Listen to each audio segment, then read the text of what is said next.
삶의 결과가 그대로 나옵니다. 행동한 대로 심은 대로 그 결과가 삶에 그대로 이렇게 나타나 있습니다. 그래서 이 왕들의 이야기를 보게 되면 내 모습을 보게 되고요, 내가 선택한 일들에 대해서 어떤 결과가 나오게 될지 그것을 알 수 있게 됩니다. 그래서 이 왕들의 이야기를 보면서 어떻게 살아야 좋은 결실을 맺으면서 살아갈 수 있을까? 그 해답을 찾을 수 있다 라고 하는 겁니다. 우리가 수고하고 열심히 부지런하게 살았는데 인생의 끝에 좋은 열매가 나와야 되지 않겠습니까? 헛된 열매가 나온다면 실패한 인생이죠. 좋은 열매가 나와야 된다는 거죠. 어떻게 살아야 좋은 열매를 거둘 수 있을까? 이걸 성경에 분명히 얘기해주고 있는데요, 성경의 기준은 뭐냐면은 하나님의 뜻대로 살아야 좋은 열매가 나옵니다. 아멘. 성경의 평가는 하나님의 뜻대로 얼마나 살았느냐, 이게 왕들의 성격에 또 나와 있어요. 성경에 나와 있는 이 왕들뿐만 아니라 이 성경에 나와 있는 모든 사람, 그리고 현재 저와 여러분까지 우리의 삶이 하나님 앞에 서는 날 성적표를 받게 됩니다. 우리가 이 대학에서 한 과목만 이렇게 공부해도 학기말이 되면은 그 과목에 대한 평가가 나옵니다. 그와 똑같이 우리가 일생 동안 살았던 이 삶에 대한 그 평가가 하나님 앞에 섰을 때 딱 인생 성적표가 나온다는 거예요.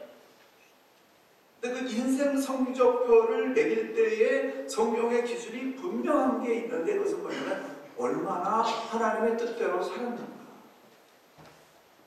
여기에 따라서 결정된다라고 하는 거예요.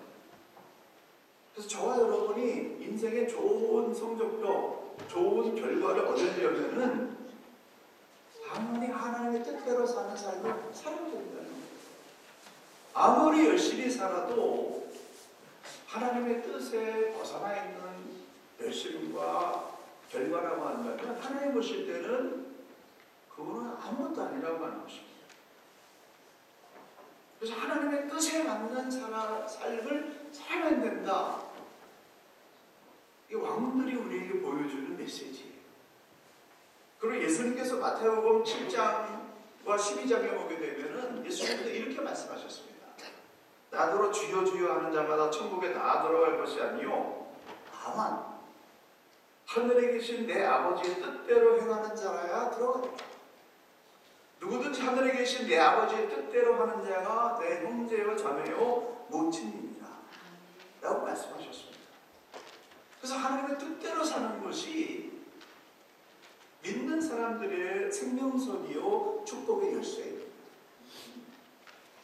그러면 우리가 하나님의 뜻대로 살아야 되는데요, 하나님의 뜻대로 산다라고 하는 것은 어떻게 사는 것일까요? 그 문제를 우리가 오늘 함께 고민해 보고자 합니다. 어떻게 사는 게 하나님의 뜻대로 사는 것이냐? 첫째는 하나님께 묻는 것이 하나님의 뜻대로 사는 것입니다. 어떻게 사는 거라고요? 하나님께 묻는 것. 역대상 10장에 보게 되면은 사울왕의 일생이 쫙 나와 있습니다. 그 사울왕의 일생의 마지막에 결론의 두 구절이 나와 있는데, 이 두 구절이 사울왕이 왜 왕에서 폐위를 당했는가 라고 하는 그러한 원인을 밝혀주고 있습니다. 사울이 죽은 것은 여호와께 범죄하였습니다. 저가 여호와의 말씀을 지키지 아니하고 또 신접한 자에게 가르치기를 청하고 여호와께 묻지 아니하였으므로 여호와께서 저를 죽이시고 그 나라를 이세 아들 다윗에게 돌리셨더라. 사울이 통일 이스라엘의 초대 왕이었는데, 그래서 사울의 시족이 계속해서 왕위권을 계속 만나서 왕가를 이루어야 되는데, 그런데 사울을 하나님이 내치셨어요.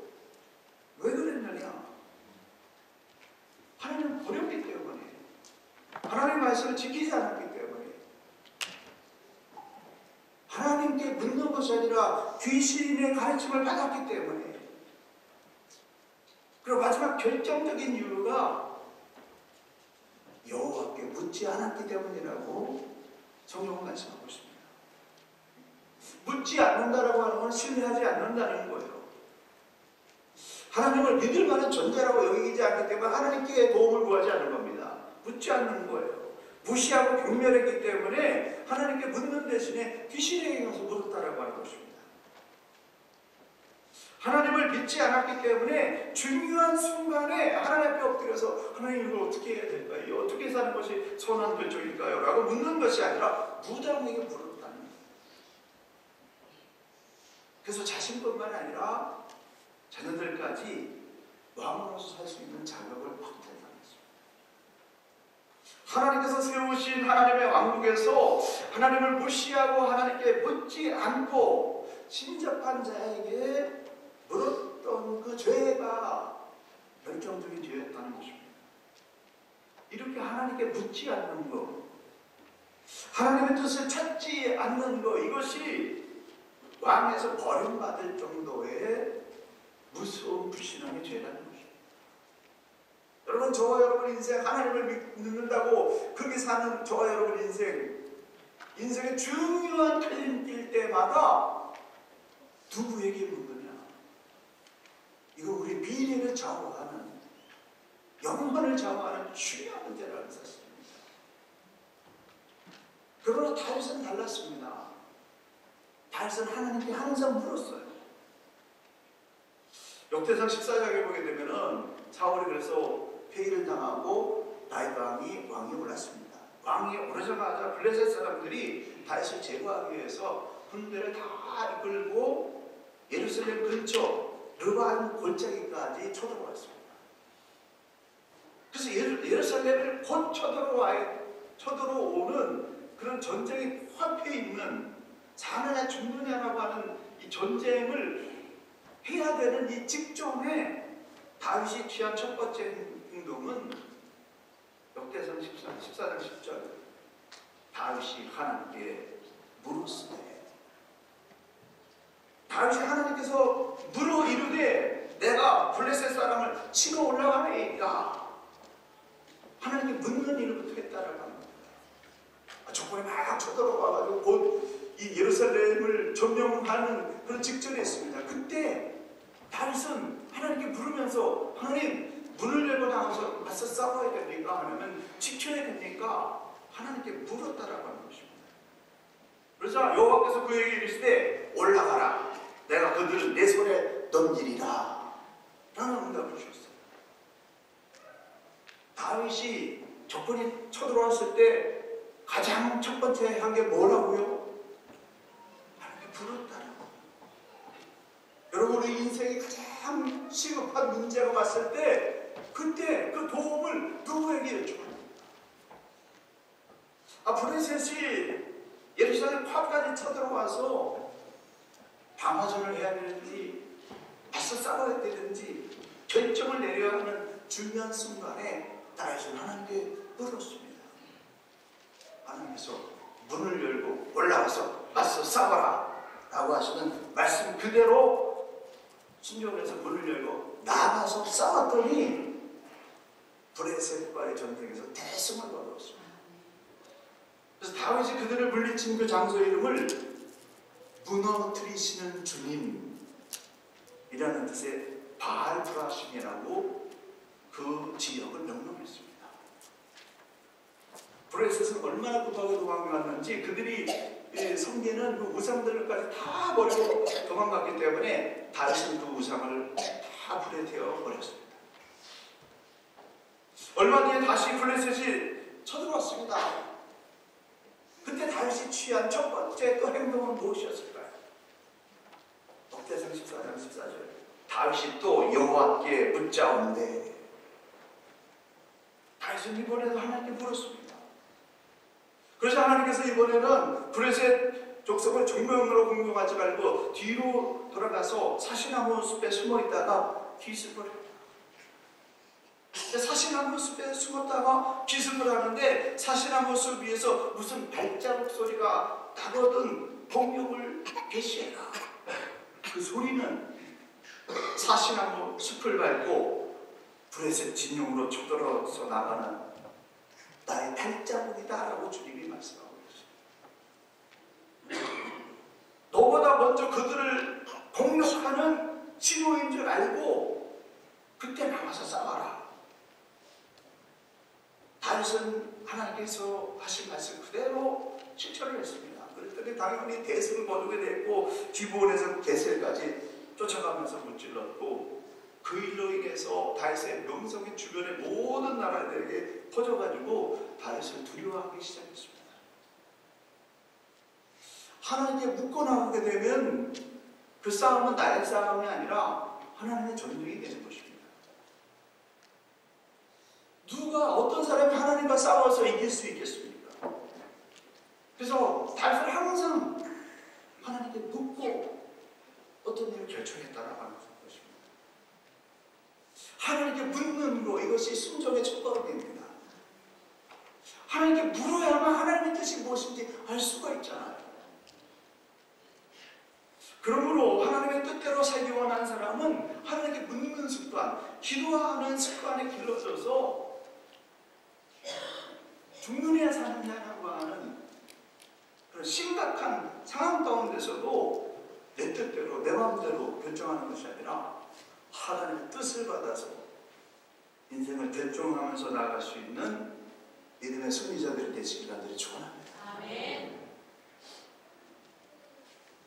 다윗이 왕이 된 다음에 첫 번째 전쟁에서 하나님께 계속 물어서 이 일을 했는데요. 그러고 난 다음에 이 시온산에 하나님 모실 수 있는 장막을 만들어 놓고 그리고 법궤를 옮기는 데 성공해서 레위인들과 제사장들 그리고 성가대와 악기팀이 24개 조로 편성이 돼가지고 365일 1년 내내 24시간 아침 저녁으로 제사를 드리고 성가대가 악기를 연주하며 찬양하는 그런 일을 계속해서 아침부터 저녁까지 계속 24시간 그렇게 예배드리는 족속 제사장 나라를 다윗 시대에 유일하게 실현했다는 거죠. 하나님께 예배드리는 그런 족속으로 삼기 위해서 이스라엘 백성을 하나님 만드신 건데 그 소원을 이루어준 사람이 다윗 한 사람이었다는 것입니다. 다윗의 생애 중에서 하나님께 묻지 않고 결정했던 밧세바 사건과 인구 조사 사건에 대해서는 혹독한 대가를 지불하면서 하나님께 회개하고 돌아왔습니다.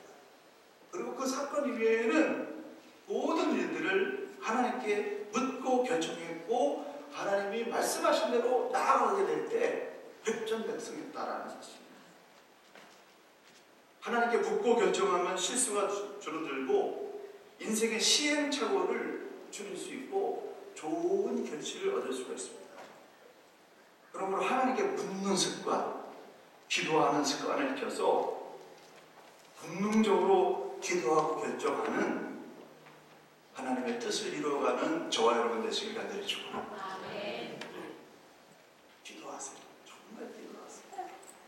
심각할 수도 중요할 수도 기도해서 하나님의 뜻을 받아서 행동하시는 하나님의 뜻을 따르는 분들 되시길 간절히 축원합니다. 두 번째로는 하나님의 결정을 받아들이는 것. 이게 하나님의 뜻대로 사는 삶입니다. 다윗의 평생 소원은 뭐라고 그랬죠? 다윗의 평생 소원은 하나님의 성전을 건축해서 하나님 앞에 바치는 거였어요.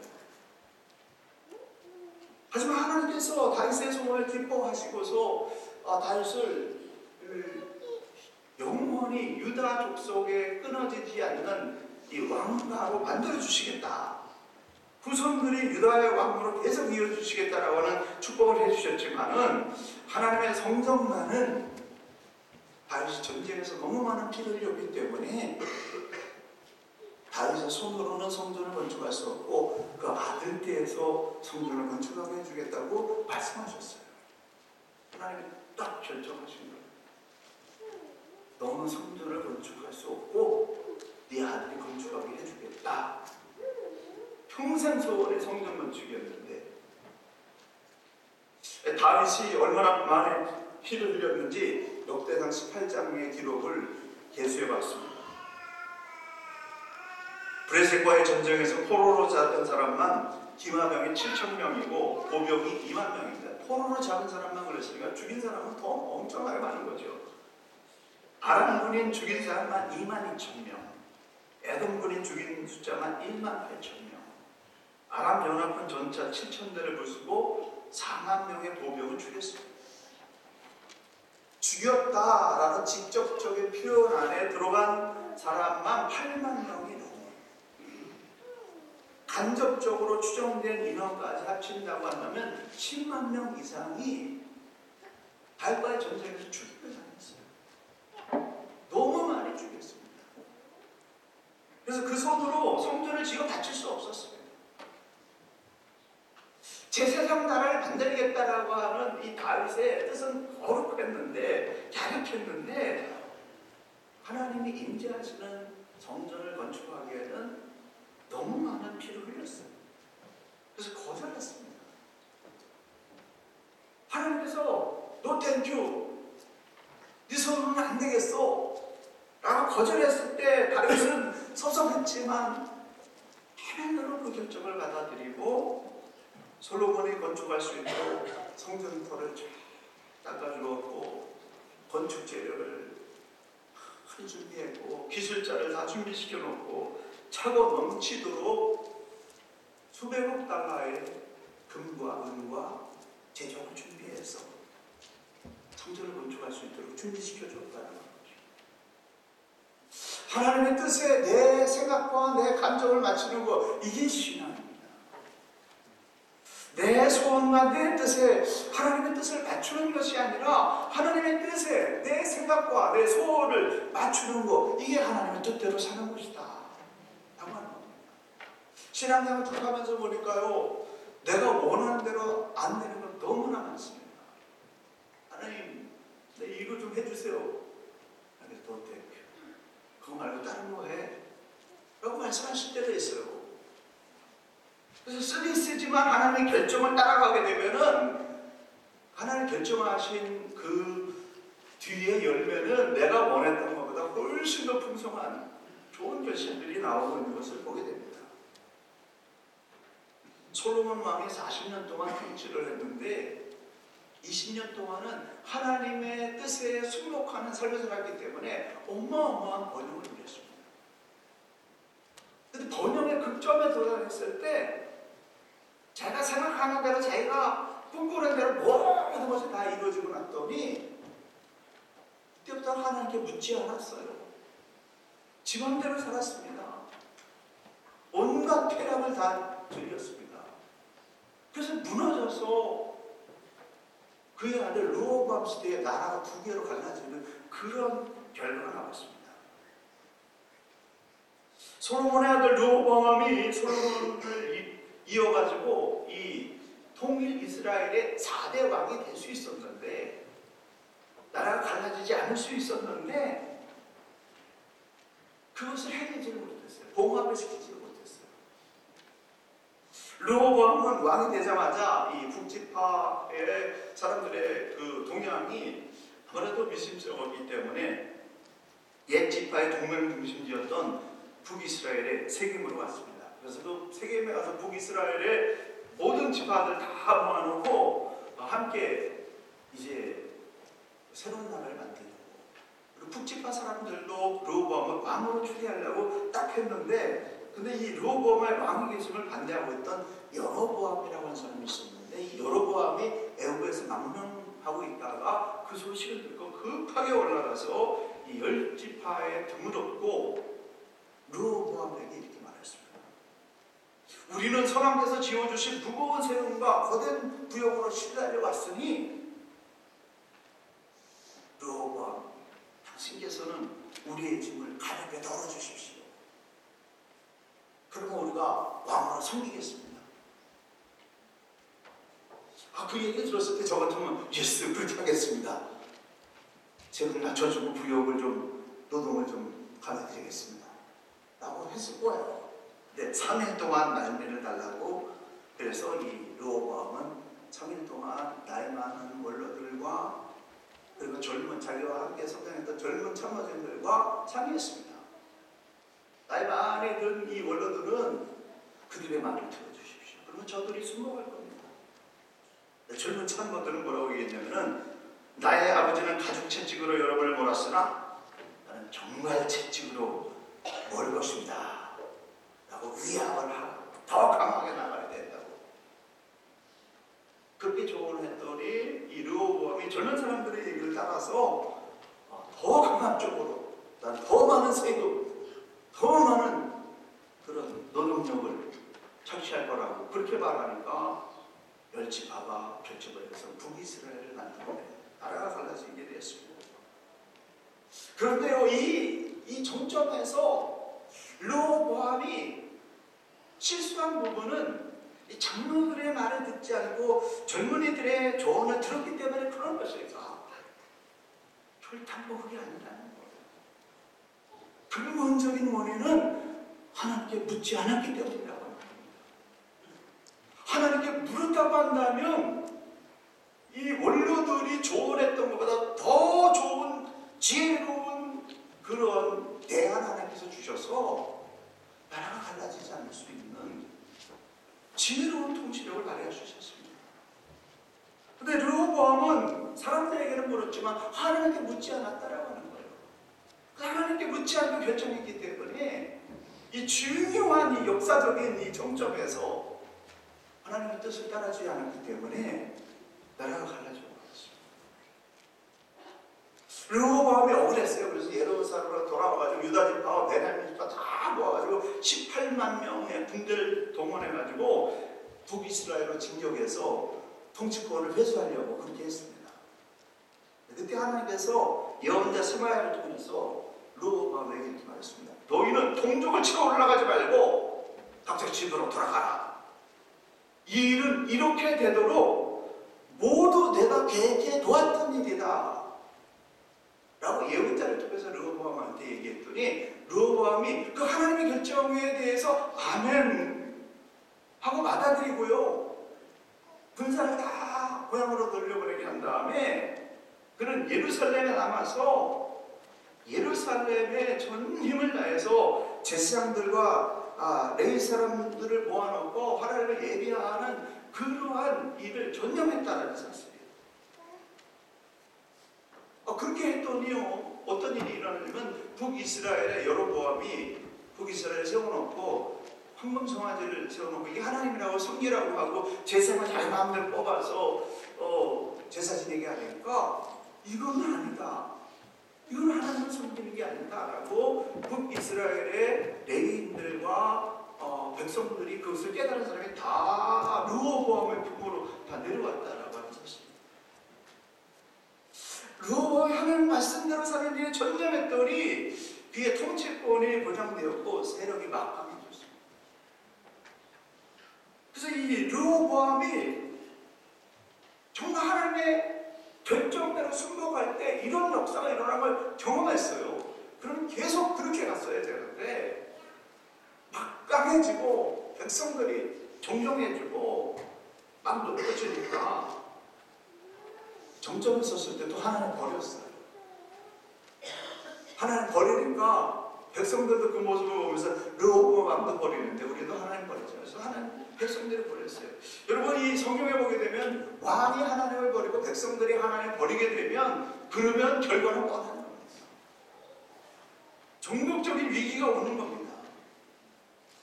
르호보암이 왕이 된 지 5년째 됐을 때 애국왕 시삭이 엄청난 군대를 몰고 그리고 또 북아프리카 리비아 용병, 스키족 속의 용병, 부스족 속의 용병을 이끌고 유다의 요사화된 성읍들을 다 정복하면서 예루살렘까지 쳐들어왔습니다. 역대하 12장 5절에 보게 되면 너희가 나를 버리고 떠났기 때문에 나도 너희를 버리고 떠나서 시삭의 손에 넘겨주었다 라고 스마야 예언들을 통해서 전쟁이 일어난 원인에 대해서 알려주셨어요. 그 소식을 듣게 되자 르호보암과 백성들이 자신들의 죄를 깨닫고 하나님께 회개하면서 우리가 하나님께 벌을 받는 게 당연합니다 라고 하나님이 이 시삭을 통해서 심판하는 거에 대해서 그걸 또 받아들여요. 받아들이고 용서를 구합니다. 뉘우치면서 하나님이 내리신 결과를 받아들이는 기도를 하나님께 올려드렸어요. 그러니까 하나님도 그 기도를 받아주셔서 스스로 허물을 깨달아 고백했으니 내가 그들을 심판의 도구로 쓰지만은 완전히 멸망시키지는 하지는 않겠다 라고 하나님께서 결론을 내리셔서 애굽왕 시삭이 예루살렘을 점령해가지고 솔로몬 시대부터 내려왔던 이 왕궁의 창고와 성전 안에 들어있던 어마어마한 금과 은과 황금보화를 그걸 봉창 이 애굽왕 시삭이 다 뺏어갑니다. 그렇지만 르호보암의 생명은 건드릴 수 없었다는 것입니다.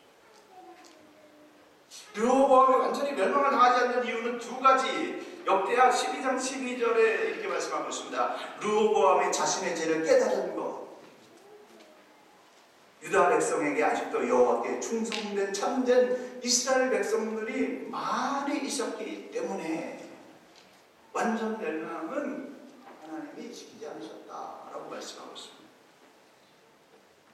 르호보암이 21세, 41세 왕이 돼가지고 17년 동안 나라를 다스렸는데 이 르호보암 왕에 대한 인생 평가를 역대하 12장 14절에 이렇게 말하고 있습니다.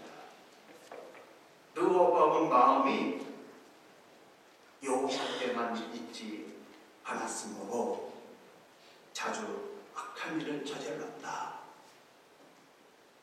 르호보암은 여호와만 바라본 게 아니에요. 그래서 마음을 왔다 갔다 했습니다. 신앙이 탈탕실탕했습니다. 그래서 결과도 좋았다 말았다 왔다 갔다 했어요. 기도하고 하나님의 뜻을 따를 때는 좋은 결실이 나왔는데 조금 잘되고 막강해지면 하나님께 묻지 않고 제 맘대로 삶으로 말미암아 똑똑한 대가를 지불하는 마음이 왔다 갔다 한 대가를 지불한 대표적인 인물이 르호보암 왕입니다. 하나님께 묻지 않고 결정해서 나라가 두 개로 갈라졌고 교만해져서 제 맘대로 살다가 솔로몬 성전의 온갖 황금보화를 다 빼앗기기도 했지만 왔다 갔다도 했지만 그러나 결정적인 순간에 마지막 죽음의 순간에 스마야 선지자의 예언을 받아들여서 하나님께 회개하고 돌아옴으로 말미암아 그것 때문에 완전히 멸망을 당하지 않는 그 모습을 보면서 하나님이 내리신 결정을 어떻게 받아들이느냐에 따라서 그 인생에 결과가 나온다는 사실을 보게 됩니다. 하나님께 맡기면 하나님께서 대신 싸워주시고 하나님께서 일하십니다. 그러므로 기도하고 응답받은 후에 하나님께서 내려주신 결정이 나에게 떨어졌다면 이거 하나님이 나에게 주신 결정이다 라고 하는 사실이 거기에 좀 믿어진다고 한다면 그 결정에 순복하는 믿음 있는 인생, 하나님의 뜻을 따르는 인생 되시길 간절히 축원합니다. 마지막으로는요, 하나님께서 일하시도록 기다리는 것, 이것이 하나님의 뜻대로 사는 것입니다. 시간이 많이 갔기 때문에 여호사밧 왕의 이야기는 좀 줄여서 말씀드리겠습니다. 이 여호사밧 왕이 이스라엘의 역사 가운데서 다윗 왕 다음으로 가장 하나님을 신실하게 섬겼던 왕이에요. 그래서 전국의 우상을 다 타파하고 그리고 정말 신실하게 이 나라를 잘 운영해가지고 신앙적으로 또 물질적으로 또 인격적으로 굉장한 성과를 얻었던 그런 왕이었습니다. 역대하 19장 14절에 보게 되면은 여호사밧이 선한 일을 계속하고 우상을 없애고 올바른 법 질서를 세우고 백성들이 말씀대로 살게 하기 위해서 유능한 그런 그 관리들과 제사장들을 짜여져가지고 전국에 보내서 하나님의 말씀을 가르치는 말씀 부흥 운동을 일으켰던 그런 훌륭한 왕이었습니다. 근데 20장에 보게 되면은 이 모압과 암몬과 마흔 족속까지 연합해서 여호사밧을 쳐들어왔습니다.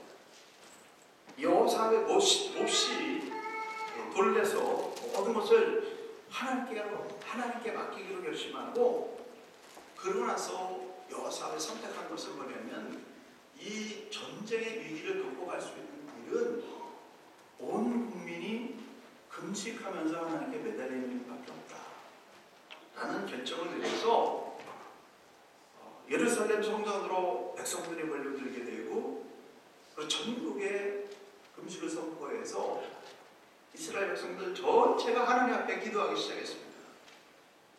성경에서 보게 되면 아까도 말씀드렸습니다. 왕이 하나님을 버리고 백성들도 하나님을 버리게 되면 국가적인 위기가 왔듯이, 반대로 왕이 전심을 다해서 하나님을 찾고 백성들이 전심을 다해서 합심해서 하나님을 찾게 되면 어떤 위기에서도 문제가 해결된다는 거예요. 그 순간부터는 그들이 하나님의 군대가 되기 때문에 그 어떤 존재도 이길 수 없게 되는 그런 일이 일어나는 겁니다. 그게 성경의 약속이에요. 20장 12절 우리 하나님 여호와여, 저 엄청난 군대에 대항하기에는 우리 힘이 너무나 배합합니다. 도대체 우리가 어떻게 해야 될지 모르겠습니다. 그래서 오직 우리는 지금 주님만 바라봅니다. 유다 온 백성이 여자와 젖먹이까지 다 모여서 하나님 앞에 나와서 금식하면서 절기하면서 간구했다 라고 말씀하고 있습니다.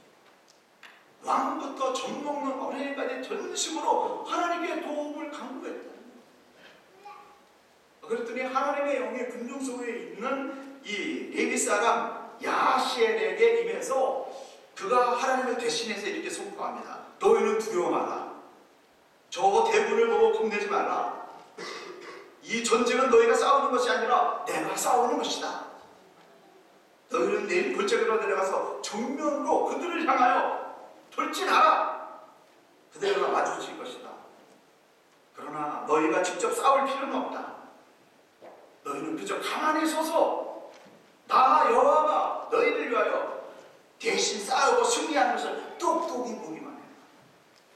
조금도 두려워하지 말고 겁내지 마라. 내가